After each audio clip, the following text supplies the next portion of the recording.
So we started the day with a gap to the downside, of course, following tariff news to our southern neighbor down to Mexico and the potential for more tariff or increasing tariffs for them, really putting pressure on equities. The theme, the narrative previously had been the market's probably not as bearish as it seems.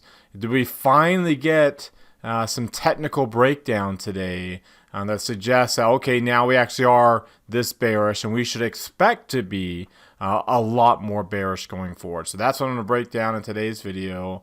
And then we're also going to take a look at how to take advantage of this breakdown with our trade example of today, of the day. So let's go ahead and get started. Today is Friday, May the 31st, 2019. This is the Market Outlook from MarketScholars.com. My name is David Settle. All right, well, let's start off taking a look at the S&P 500 with the Market Forecast Indicator. And interestingly enough, today with the market forecast, we got something that we hadn't received this entire time on the intermediate line, on the market forecast. That would have been rare had we not received it. If you were to take a look here we go, just the intermediate line, and you can see this line here is the 10th percentile, this horizontal line.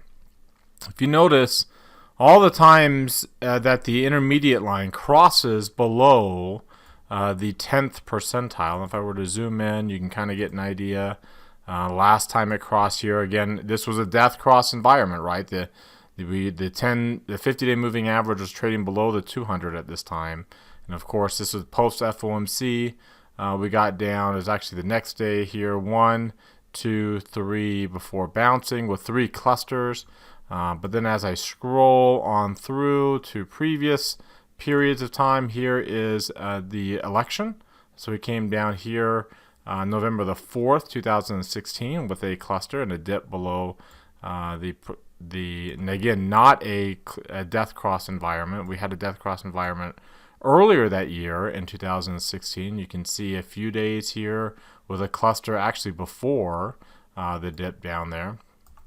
Here is the initial U.S. decline in August 2015 during that the sharp global sell-off that we had for most of that year. And you can see the finally getting below the 10th percentile on the intermediate line with a cluster at that point and the subsequent double bottom low point there with another cluster.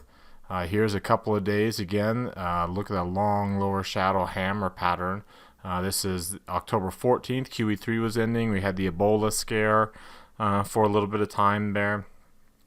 And then bouncing right back. Again, not a death cross environment, and you see the intermediate line getting right back up above 80 on the next swing. In fact, if I were to kind of come back over here, you can even see this one got above 80 within the next swing. Then you notice the next one right back up above, not only above 80 but above 90, which is where the green line is on the upside. This one double dip into, this is again the death cross environment. But you had a double dip with long lower shadows before getting up above 80. Again, same thing here, a double bottom before making, this is also a death cross environment, before making its way back up above 90. Again, here's the October election. You can see straight up, right up above 90 there. I zoom back over here, a cluster coming into that dip below. And again, making a run back up into 90. Again, not a death cross environment at that point.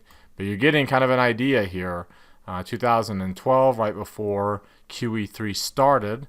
And you can see, again, making a run up into the upper, coming out of these multiple clusters. 5 out of 6 clusters there with the intermediate line. And here is right after Operation Twist was ending and looking into the possibility of QE3. Again, clusters with the intermediate line getting below 10. There's a dip that's close. Here's one that got there on the credit downgrade in 2011.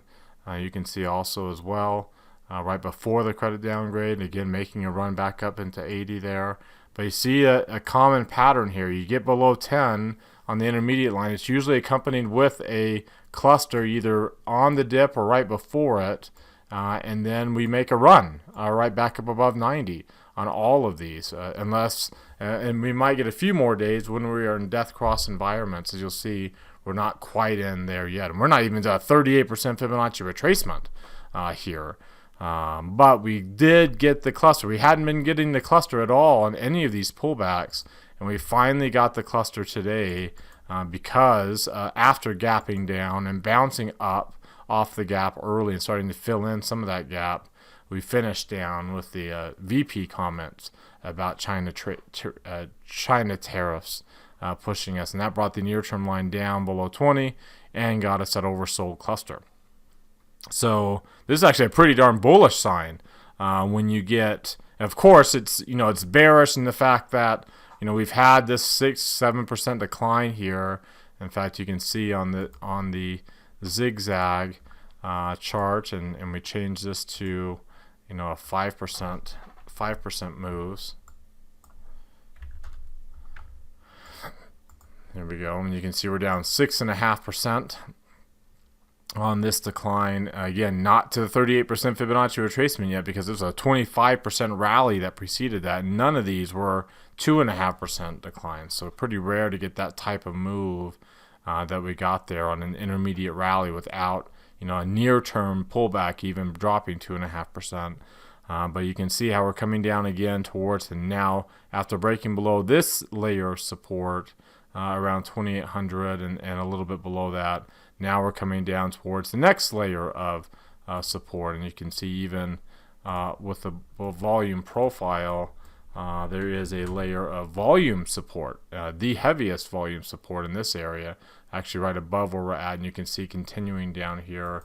And then if you look at the futures contracts for the S&P, again in this area with another node here around 2730, right at close to where the 38%, right above the 38% Fibonacci retracement. So that's the intermediate line. Now, of course, we're as bearish as we are to get to this point. None of this matters going backwards, right? In terms of what do we expect to see going forwards?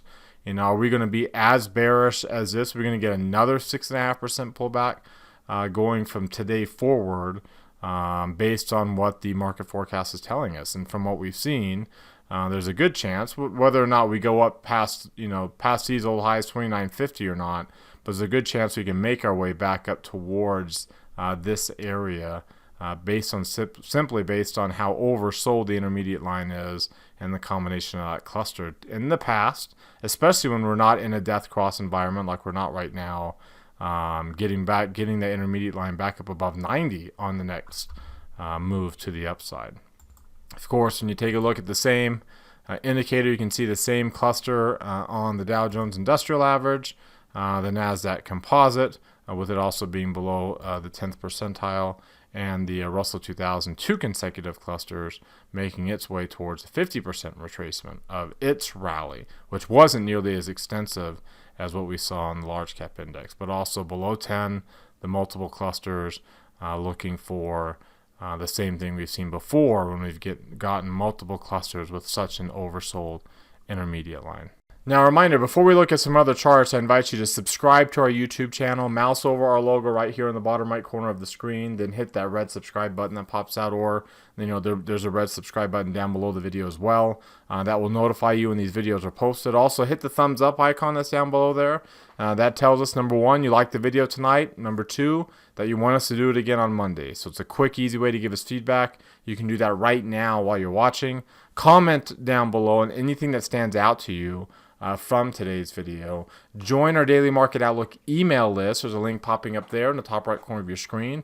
Click on that link to subscribe to our list. Very easy way to do that. Follow me on Twitter for more content in between the videos from day to day, and join our Market Outlook community that we created on Facebook.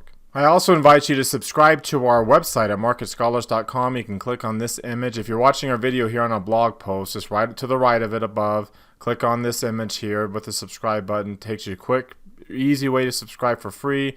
Then you can participate in our Market Outlook forums with other market scholars, ask questions, reply to other people's comments, or comment or share things that you're seeing with other people that will watch these videos day in and day out. Of course, our premium subscribers get access to our classes, our trading rooms and our classes. You can see my Q&A session I have in the mornings on Saturdays, and then our upcoming class schedule for next week.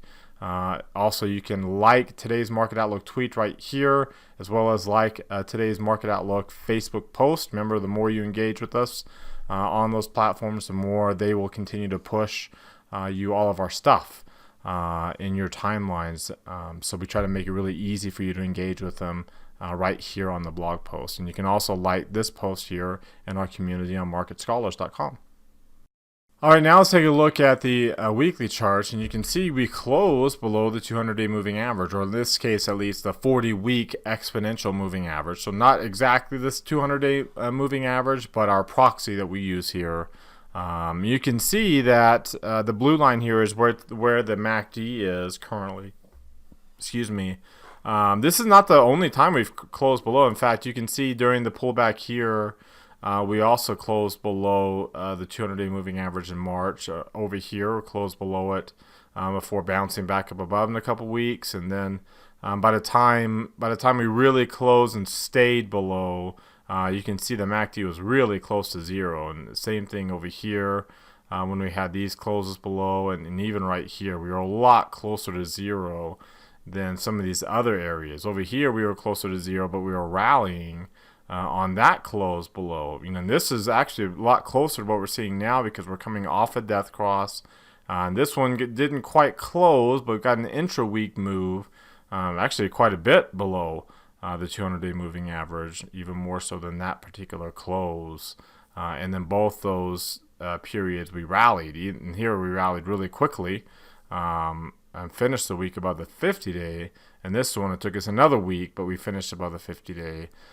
So we can say, okay, well, are we gonna get another week or two here within the next week? Are we gonna get back up above that 50-day moving average after this particular close below the 200? Of course, that remains to be seen. You can see you're getting Hakinyashi candles. We've now got 4 to fill in the gap. Here it took 3, and very similar move here in March of 2018, filling in the gap between the 200 and the 50 and the 200-day moving average is doing that again.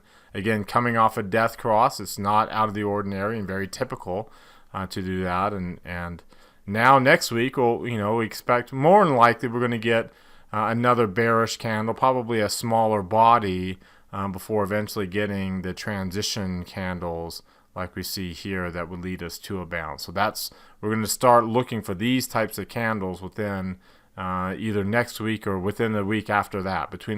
Within the next week or two, we can start looking for these types of transition candles on the Hakinyashi basis and look for that bounce. You can see from a 3 green arrow perspective, of course, we have all 3 red arrows. And when we take a look at the 2-line versions of those charts, now our MACD is getting pretty low, relatively low, compared to other periods where we just had this pullback. You can see the period over here. In fact, we finally finished with a 1% down day today. It was as volatile as we were for most of the day today. We didn't even have a 1% pullback. So keep in mind, again, this period of time when things got really bearish, we were having 2% pullbacks and 2% bounces. When we're bearish, you tend to have really bullish days too. You can see how bullish that day was, a 1% bounce coming off of a couple 2% lows and then a 2% bounce there. So we had some pretty wild swings as we were breaking down. You can see one thing we're kind of lacking here is we're not getting significant moves, and especially multiple moves to the downside, a few 1%, and 1-2%. We're not getting the subsequent bounces to the upside that kind of go with that when we are in a significant decline. It's when we're in the intermediate declines, you can get percent pullback here and there, but it's those more significant. In fact, if I were to go back, say like 5 years, you can see when we get these big, much bigger declines, like even this one over here, you can see how significant the pullbacks were in 2018 and 8 a few times there, and of course the 2009. There's the beginning of 2018, excuse me. And then you go back to some of these other just typical pullbacks here, and you can see, yeah, you get a 1% pullback here or there, and then that's it. And then we bounce and we move higher. And they've seen lots of these types of, here's a 2% pullback here in 2016. Again, heading into the election.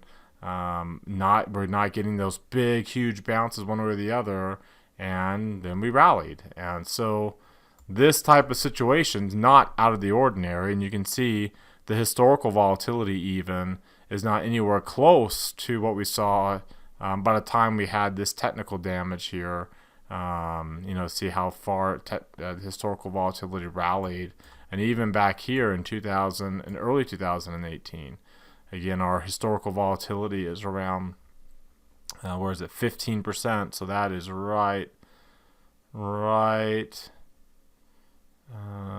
right. And let's see, let me get that horizontal line, 15.53. So we'll put this horizontal line here at 15.53. And you can see from back in, there we go. You can see how the historical volatility jumped up a lot higher than where we're at on some of these, and about where we're at on some of these other more, less significant declines. Again, like we saw in 2016, that were just mere intermediate pullbacks at that point.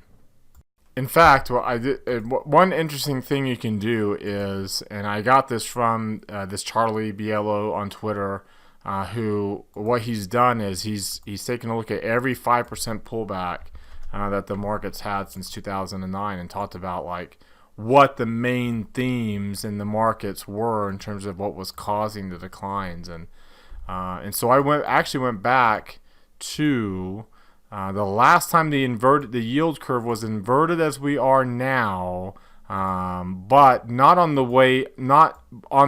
as the yield spread was falling. So that was actually back here in 2006 during this decline, this 7.5% decline. So if you want a good exercise, you can Google, what happened, in the stock market June 12th of 2006, and you can kind of see how bearish the tenor of things are right before you have a 19% rally, right? So again, there's a lot of bearish tones in the market here on a 6 1/3% decline, but we're not, as you can see, we're not getting a whole lot of other technical signs that would suggest that we're getting any kind of surge in volatility here. In fact, when you look at the range, and you can see, today's range, you can see how the size of it there. But if I were to go to this chart and look at the range for today, it says it's 1.88, but you remember it doesn't include the gap. So we had, the close at 279.03, the high at 277.12, so about a 2-point gap that you have to add to that. So really we had about a 3.88, so a little bit above average on the ATR, but and just a little bit above 1%, not necessarily the 2% mark. That's where you really get significantly bearish. And you can see also the volume today, as bearish as we were with the news that we had overnight, ended up being about 86 million shares trading hands. And just for some perspective on this, 4, just under 4 points range is right there. Again, not anywhere close to the 2%, which is the mark that you're really concerned with, right? This was a 3% decline that day in October, where we really had some technical damage. And the volume of 86 million shares trading hands, you can see where it is relative to the average, and where that is relative to the 52-week range for volume, and how big the volume got. In fact, if you can see, over the last few years, during the big move we had over here too, you can see not even more close to that volume. So, and here's the volume around Brexit of 2016, and then of course the election over there. So, this is relatively light volume today for, what would seem like such a negative day. Finally, as interestingly enough, if you take a look at, obviously where we're closing here May 13th, which is this day right here.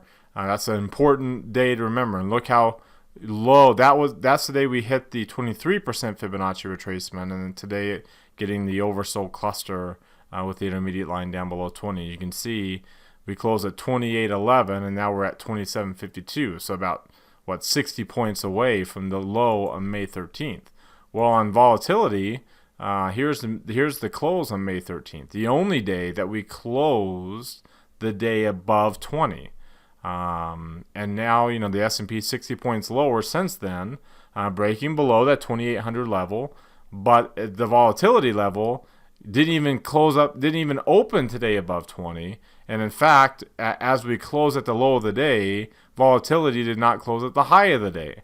So, and you can see it's right around this bearish zone, which is very, very normal for when we're getting periods of weakness, but not necessarily these huge significant corrections that we need to worry about might be tipping the scale over towards bear markets or deeper pullbacks here. You can see the market's not nearly as concerned about that now as it was even on May 13th or below that when we opened up lower and volatility dropped sharply down from up here when we open up at 110% all the way down into that neutral zone. So again, you can see not getting all these technical signs confirming today that we're getting the kind of technical damage like we saw last October that would lead us more to a protracted pullback and nothing more. We just have to remember that this pullback may seem a lot more bearish than normal. We have to remember that the rally that preceded it, a 25% rally over a few months, was such a significant rally that it skews our view of how this pullback, the depth of the pullback, and the size, the length of the pullback, and what that means. It's not the same as when we're just coming off of a 9% bounce or a 10% move and dropping down to the 38%. Fibonacci retracement, which in that case obviously would only be 3 to 4% declines. All right, so before we look at what's driving the price action today in our trade example of the day, to summarize our market outlook from simply a technical perspective, we're bearish to this point. In fact, we're getting such oversold signals that in the past, in the recent past, the intermediate line dropping below 10, the oversold cluster has generally led to a bounce. When this yield curve was as inverted as we are now back in middle of 2006, it has even then led to a bounce after the same pattern on the market forecast, after a similar pullback in terms of percentage, absolute percent value, not necessarily the Fibonacci like relative retracement values. So yeah, we're in the midst of a pullback, and we have been bearish to this point. The expectation of being bearish from this point going forward are more minimal and aren't nearly as significant with all the other technical charts that we look at from day to day, even with last night's pretty decent pullback in the overnight trading on new tariff news, and then even intraday today, kind of the reminder of how much more we might get in terms of China tariffs. So despite all of that, the market and even during other declines, as bearish as the tones may be, the technical signs suggest we probably shouldn't be nearly that bearish. So what do you think? Do you agree with that assessment or disagree? Of course, click that link as always in the top right corner of your screen, opens up that poll, and vote. Make your voice heard. And of course, if you disagree, scroll to the bottom. Let me know what you're seeing. What you're seeing that would suggest maybe the technical signs should be telling us to be more bearish or as bearish as the market chatter that's out there right now, or maybe you can be even more contrarian than we may seem to be here. We can be a lot more bullish here and start picking off some bottom. So what do you think? Let us know down in the comment section below.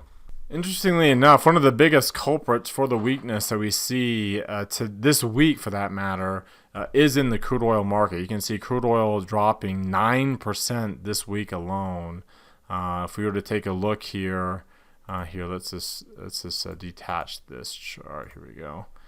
Bring this over here because I want to keep that chart on. I mean, if you take a look at the long-term view of crude oil this week, and you can see the significant decline in crude oil, as well as the death cross that we're getting now, with the 50-day just dropping a smidgen below the 200-day moving average. So significant decline. You can see it's also pulling down below into the Fibonacci retracement zone.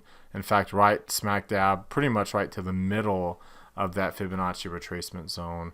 Again, quite a big decline, and a lot of the weakness in the markets can be attributed to this 2-week, really a 2-week decline that we've seen in crude oil. If I were to jump this back to just 2 weeks ago, to the 20th, we've had a 15% decline, and then there's our decline right here from the start of this week down.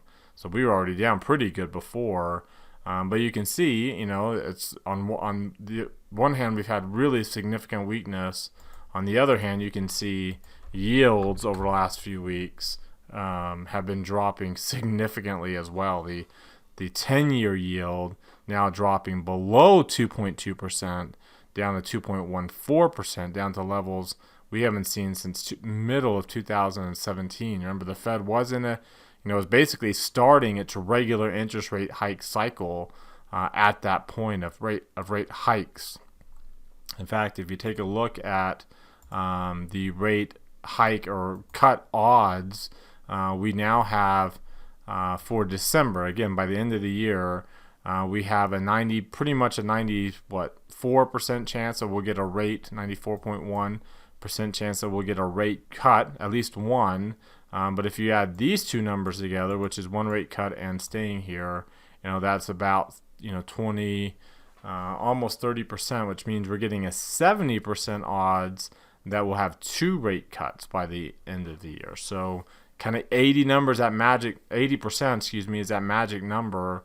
So we want to keep our eyes on that and see, again, if these two numbers together don't fall to below 20 and stay there, then that pretty much bakes in the cake that second rate cut, so which would mean one probably in September, with the second one being December. So that's quite the hike, and obviously you can see the bond market's pricing that in, and generally you probably start seeing the dollar price that in too. So after breaking again above the 98 level here and trying to make a breakout move, you can see the dollar just can't hold that breakout. And the more fake outs we get in that area and this double top pattern that's been forming, the more likely we get a downside move on the dollar. And you can see the extreme low in the momentum line that we just haven't gotten here for a while, and that led to a more protracted decline. And you can see even this peak in the intermediate line not getting above 80 can also be a bearish pattern. So the dollar itself is looking more and more bearish after multiple failed attempts to hold these recent breakouts. Interestingly enough, too, you can see over the last couple of weeks, obviously you have long-term bonds and gold up, and that is in our risk-off relationship. But you also see agricultural commodities are up, pulling back a little bit late here, but still up pretty well, along with emerging markets. So you see, yes, there's a lot of equity asset classes here, particularly U.S., that are dropping down.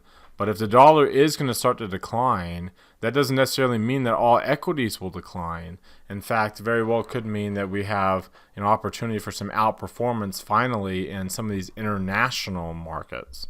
Interestingly enough, over that same 2-week period where emerging markets are bullish, we actually only have a few, Brazil being one of them, up 12.5% here.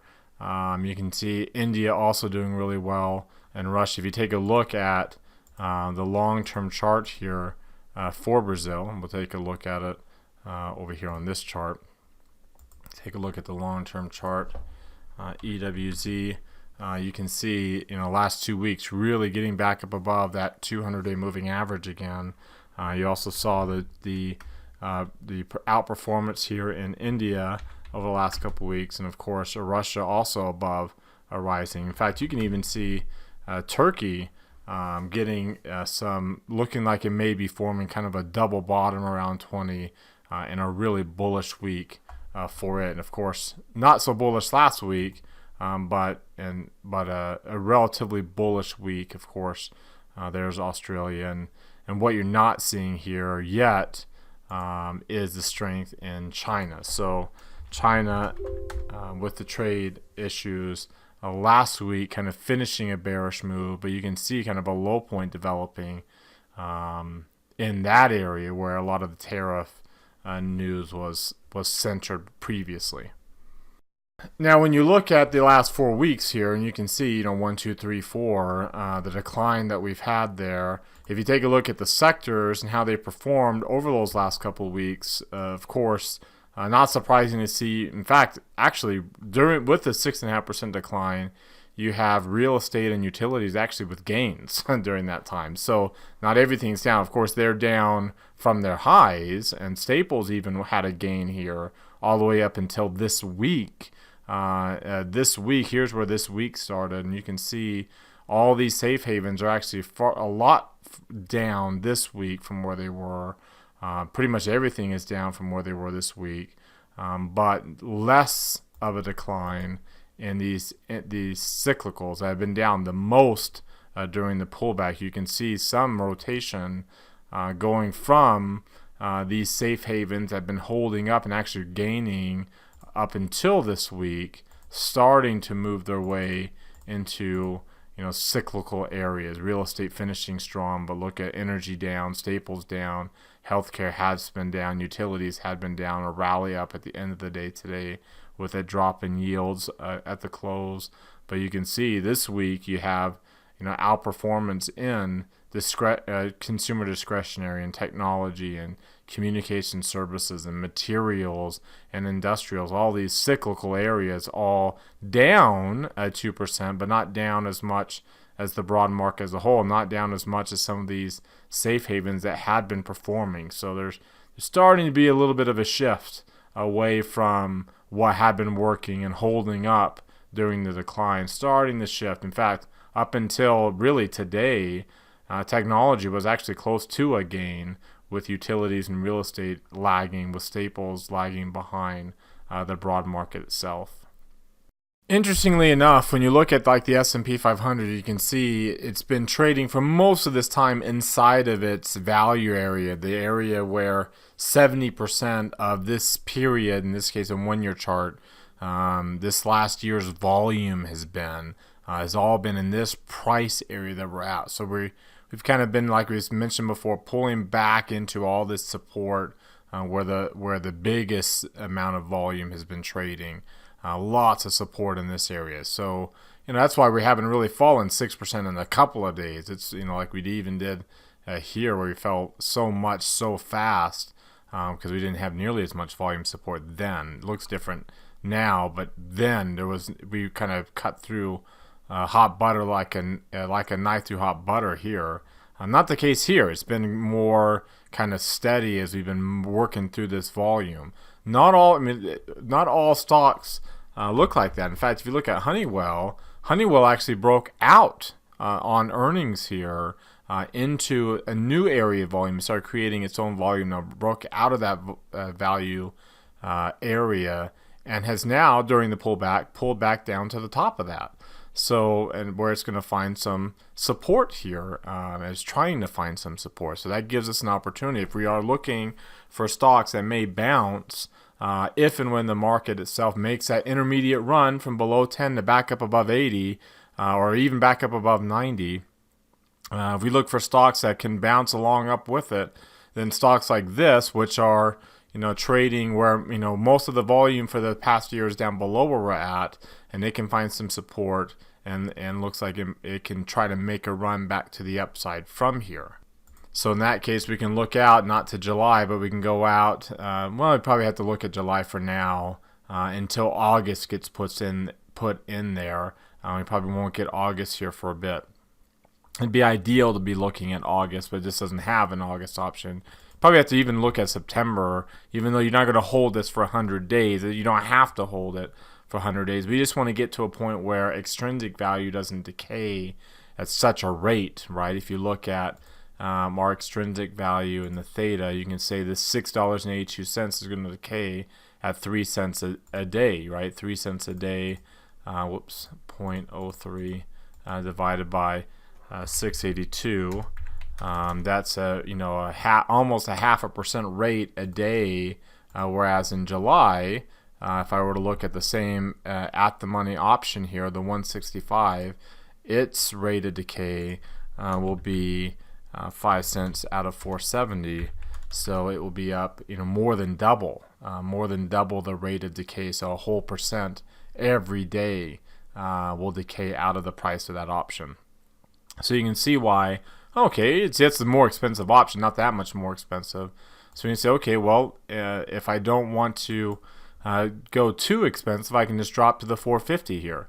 The nice benefit of going out of the money here below the 40 delta is it allows us to buy an option and position size for a full $450 loss per contract. So depending upon how much you're willing to lose, in this case, we'd want a position size around the full maximum loss.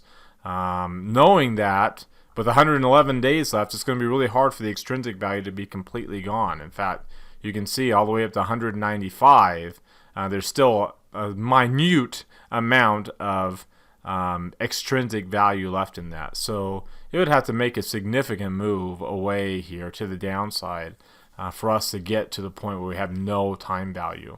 So that's a nice thing. The odds of getting a max loss on this are low, at least in the next few weeks or so.